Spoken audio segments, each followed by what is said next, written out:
tous ceux qui sont en train de faire des vidéos sur le mariage de Djamila, j'aimerais juste vous prévenir. Il y a un grand malheur qui va vous arriver.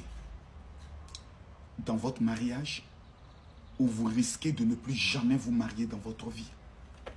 Prenez très au sérieux les paroles que je suis en train de vous dire, avec tout le respect et la responsabilité que cela engage et cela incombe. Tous ceux qui sont en train de faire un live, une vidéo pour critiquer le mariage de Djamila avec son mari imam Tidjane Aïdara, un grand malheur va s'abattre sur votre vie et la vie de votre famille. Je vous donne un conseil. Il serait mieux pour vous de faire une vidéo de présentation d'excuses dès maintenant. Parce que vous risquez de regretter à vie ce que vous êtes en train de faire.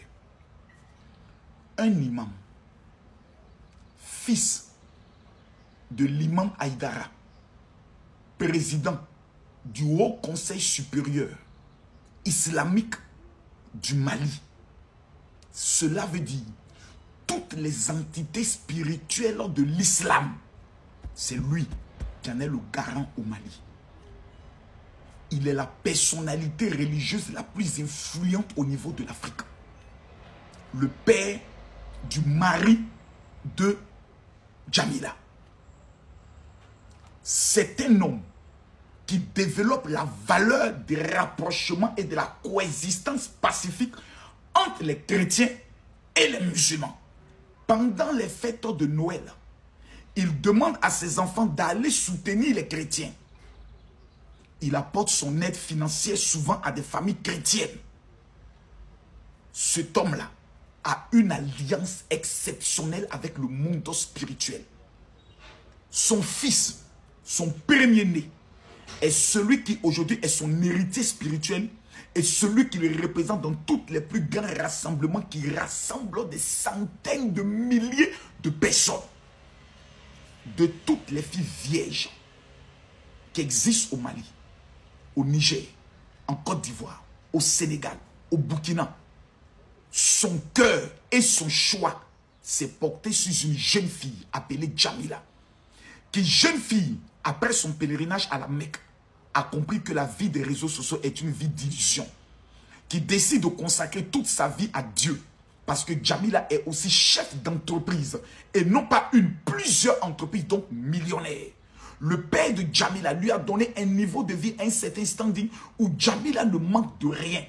De tous les milliardaires du Burkina qui la draguaient, elle a constaté que ses valeurs, ses principes, sa vision, son rêve, concorde avec exactitude avec celui de Tidjane. J'ai entendu des gens dire, oui, quand vous regardez Tidjane, lors du mariage, il ne sourit pas trop, c'est un guide religieux. Il n'est pas votre TikToker de merde, qui viennent faire des mariages de merde, et qui sont en train de rire entre eux, et puis après ils vont aller se boxer. C'est un monsieur qui garde un code de conduite. C'est vrai que Djamila est une jeune fille qui se marie, elle veut lever, elle veut montrer son mari, peut-être se lever, danser avec lui, mais lui n'est pas dans ça. C'est un guide religieux. Il a un code de conduite, une tenue à adopter en public. En privé, on peut faire tout ce qu'on veut, rire, s'amuser, mais en public, je dois garder, c'est un mythe, c'est important. C'est ça les valeurs de la religion.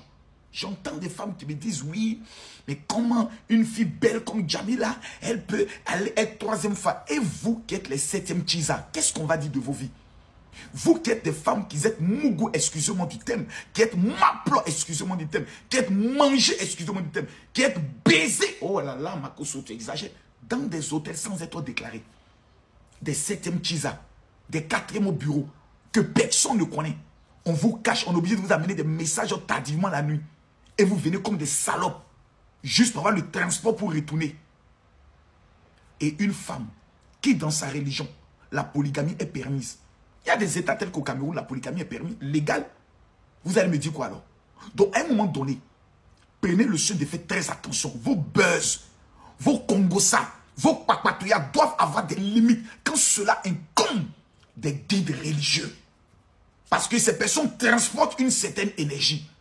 Et si vous touchez à cette énergie, les conséquences sur vos vies seront dramatiques et catastrophiques. Notez, gardez, enregistrez. Pendant le mariage de Djamila, moi j'ai constaté deux choses. Quand tu regardes le regard de Djamila, tu constates une fille qui s'est dit, Dieu m'a béni. Je suis rentré dans la vie d'un homme et dans le cœur d'une famille qui est l'une des familles les plus respectées au niveau de l'Afrique. Quelqu'un me disait dans mon live, quand vous arrivez au Mali, vous avez plus de facilité de rencontrer le président Assimi Goïta que l'imam, le cheikh Haïdara. Vous avez plus de facilité de rencontrer le président de la République du Mali que de rencontrer le leader de tous les musulmans du Mali. Donc, finalement, là, la question est à vous poser. Vous vous mêlez de quoi?